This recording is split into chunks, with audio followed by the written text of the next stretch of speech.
भाग 4। मित्रों, कथा बहुत ही रोचक पड़ाव पर आ चुकी है।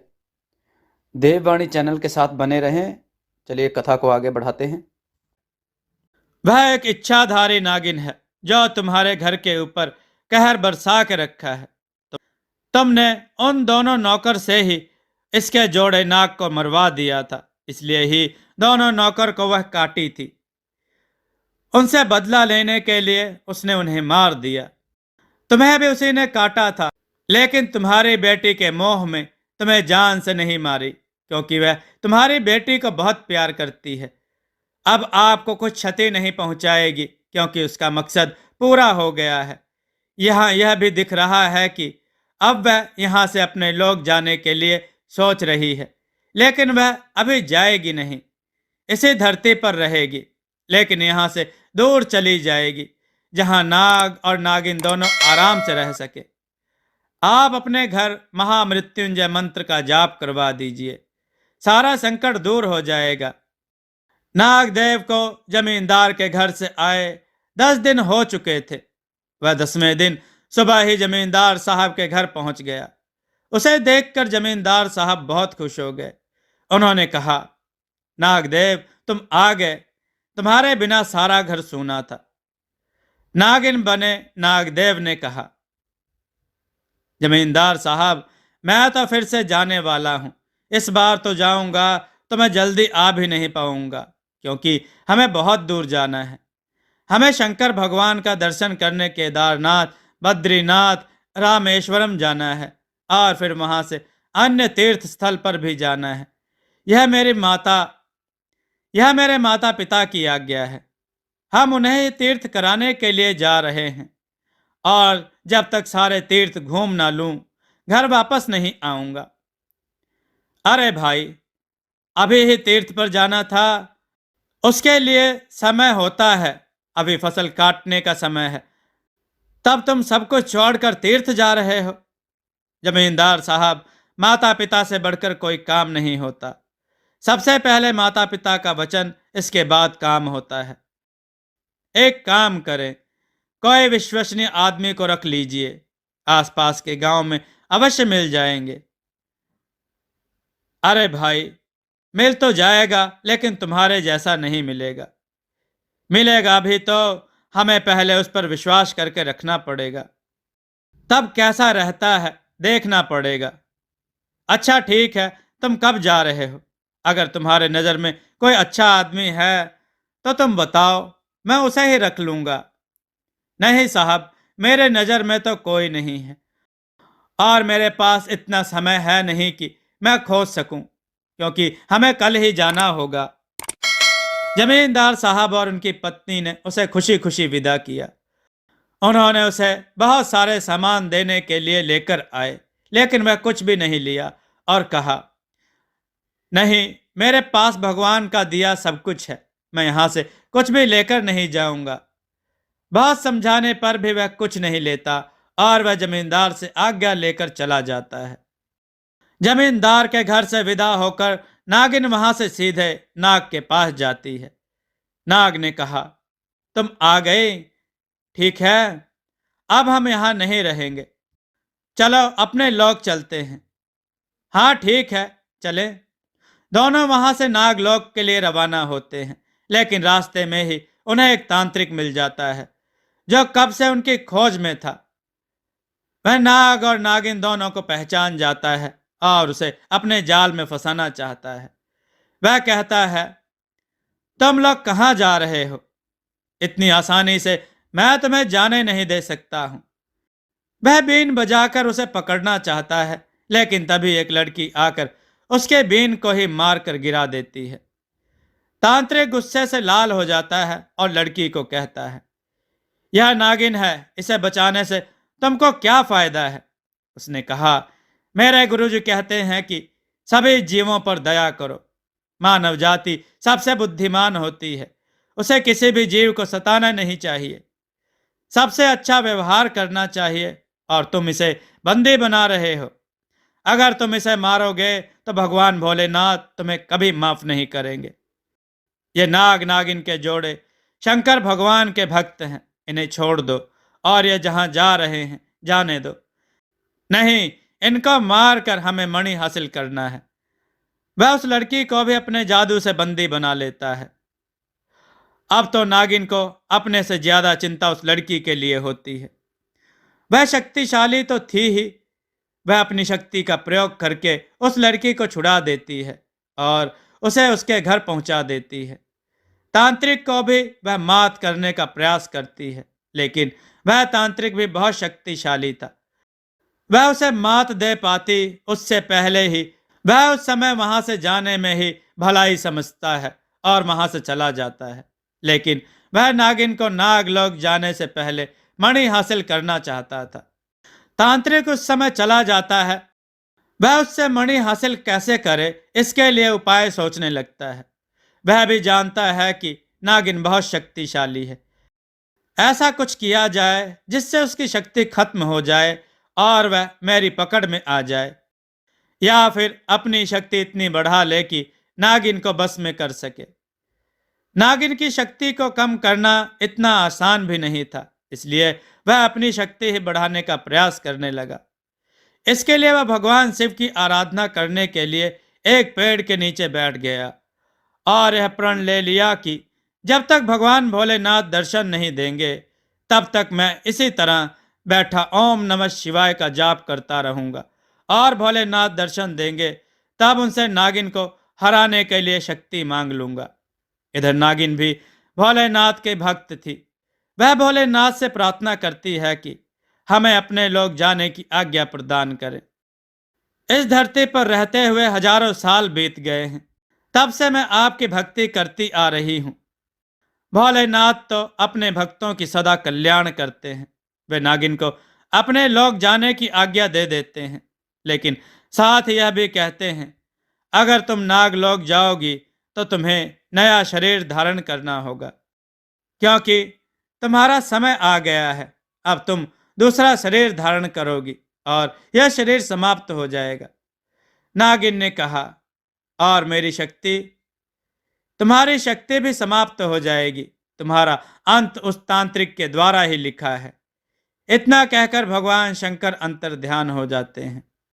उधर वह तांत्रिक लगातार ओम नमः शिवाय का जाप करता रहा।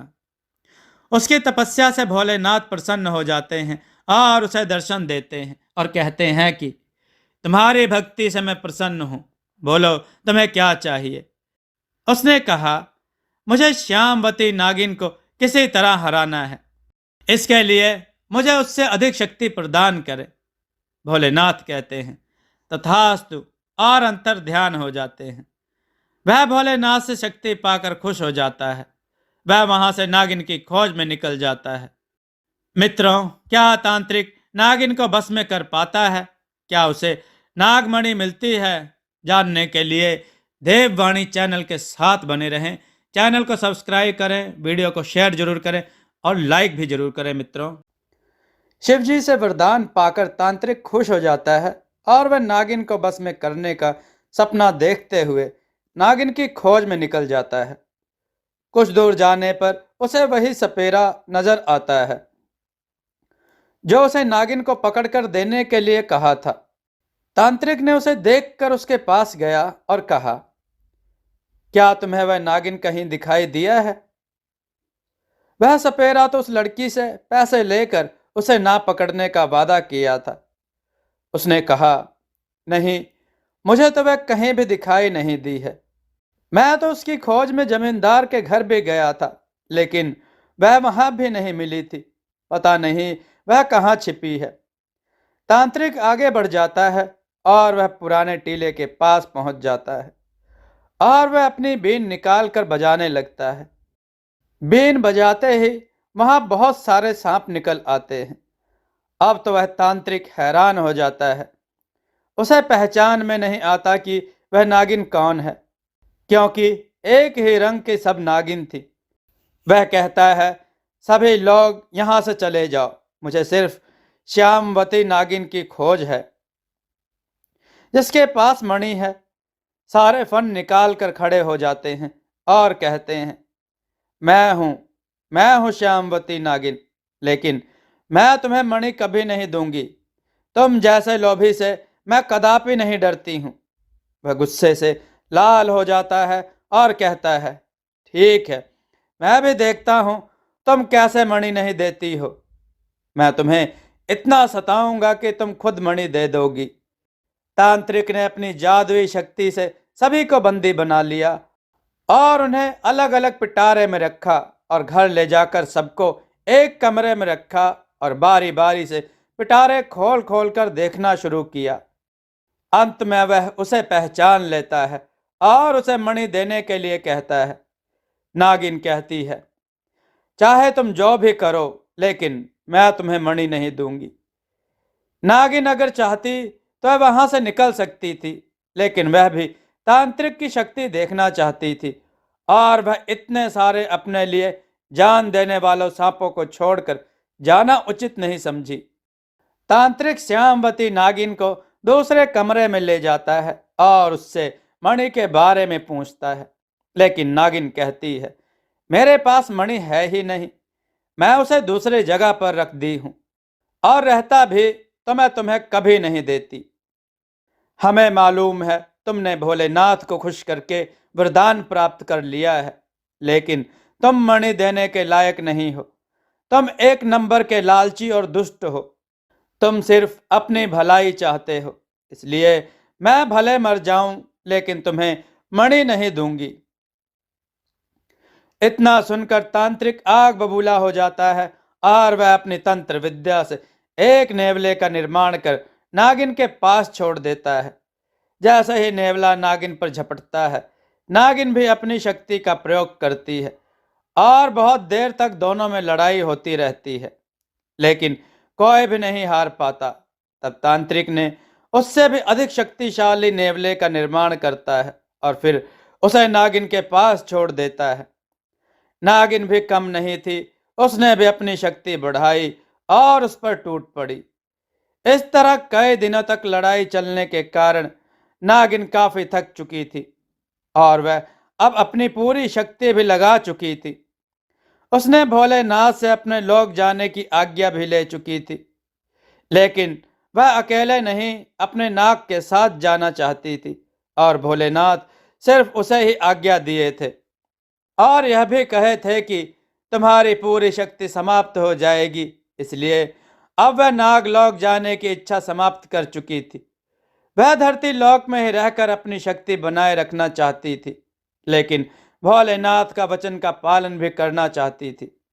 भोलेनाथ तांत्रिक को वरदान दे दिए थे कि वह नागिन को हरा देगा। भगवान भोलेनाथ के वचन को पालन करने के लिए उसे तांत्रिक के हाथों मरना भी था। वह मणि को नाग के संरक्षण में रखी थी और वह सारी बात भी बता दी थी कि उसका मरना निश्चित है, क्योंकि भोलेनाथ का यह वचन है। अगर तुम चाहो तो भगवान भोलेनाथ से प्रार्थना कर मुझे पुनः जीवित कर सकते हो, तो प्रयास करना, नहीं तो तुम भी नागलोक में ही आ जाना। मैं अब जा रही हूं और वह तांत्रिक हमें अब वहां से आने नहीं देगा। तुम अपना ख्याल रखना। आज तांत्रिक से लड़ाई लड़ते हुए 3 दिन हो गए थे। नागिन अब काफी थक गई थी। वह स्थिर हो गई और तांत्रिक द्वारा शक्ति प्रयोग कर बनाए गए नेवले ने उसे पकड़कर घायल कर दिया और नागिन को पराजित कर तांत्रिक नागमणि पाने के लिए उसका मस्तिष्क पर ध्यान से देखता है, लेकिन उसे उसके शरीर में कहीं भी नागमणि नहीं मिली और वह पश्चाताप करता है और उसे वहीं छोड़ देता है। थोड़ी देर बाद ही नाग वहां आता है और नागिन को मरा देखकर बहुत दुखी होता है। वह उसकी आंखों में झांक कर देखता है तो उसे वही तांत्रिक दिखाई देता है। इसके बारे में तो उसे पहले से ही मालूम था। वह सोचने लगा कि मैं क्या करूं। उसने निर्णय लिया कि मैं अपनी नागिन को अवश्य जिंदा करूंगा। वह अपनी जान को जोखिम में डालकर मुझे नागलोक से अमृत लाकर जिंदा की थी। मैं इसे इस हालत में नहीं छोड़ सकता हूं, चाहे इसके लिए मुझे कितना भी कष्ट उठाना पड़े। नागिन को जीवित करने के लिए नाग क्या करता है, मित्रों, जानने के लिए देववाणी चैनल के साथ बने रहें। वह वहां एक ऐसे बीहड़ जंगल में जाता है जहां दिन में रात सा प्रतीत होता था। वह वहां पहुंचकर नागिन के द्वारा छिपाया गया नागमणि को खोजता है। उसे जल्द ही वह नागमणि दिखाई देता है। वह उस मणि को लेकर नागिन के पास जाता है जहां नागिन के मृत शरीर को वह छोड़कर आया था। वह यह काम 12 घंटे के अंदर में किया, इसलिए उसे अधिक परेशानी का सामना करना नहीं पड़ा।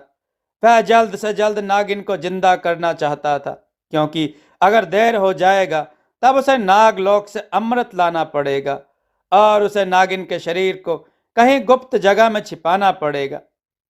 वह सबसे पहले भोलेनाथ को स्मरण करता है और कहता है, भगवान, नागिन ने आपसे नागलोक जाने की आज्ञा मांगी थी, लेकिन मैं अपना फर्ज निभाना चाहता हूं। आप मुझे नागिन को जिंदा करने की आज्ञा दीजिए। आज तक मैंने सिर्फ आपकी भक्ति ही की है, कभी कुछ नहीं मांगा हूं। आज आप मेरी भक्ति की लाज रख ले प्रभु, मुझे शक्ति प्रदान करें। भगवान भोलेनाथ से आज्ञा पाकर वह गंगा जल लाने के लिए चल देता है, ताकि वह उसे स्नान कराकर मणि स्पर्श करा सके। उसे जल्द ही गंगा जल लेकर आना था। उसके पास सिर्फ 3 घंटे ही बचे थे। वह जल्दी जल्दी जा रहा था कि उसे रास्ते में ही वह तांत्रिक मिल जाता है। उसे देखकर वह गुस्से से लाल हो जाता है और अचानक तांत्रिक पर हमला कर देता है। अचानक हमले के कारण तांत्रिक कुछ कर नहीं पाता।